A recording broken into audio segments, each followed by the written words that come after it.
how to download all of your Google Drive files and folders at once. First of all, head over to any web browser and in the search bar search for google.com. Now right here tap on this icon and head over to your account. It will land you on this page. So right here you'll get to see the option of manage your data and privacy. Tap on it. Scroll down until you see the option of download your data. There you go. Tap on this option, download your data. First of all, tap on this select all and then scroll down and search for drive. Once you find it, tap on this checkbox of drive. Once again scroll down to the bottom and tap on next step.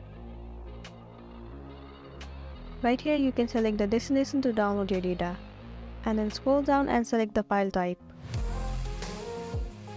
Also from here select the file size.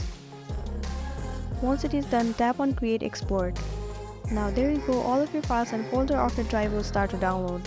Once it is completed, you'll get a mail on your email address and you'll be good to go.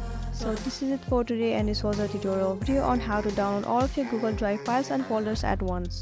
I really hope this video is gonna help you out. Thank you for watching it till the end.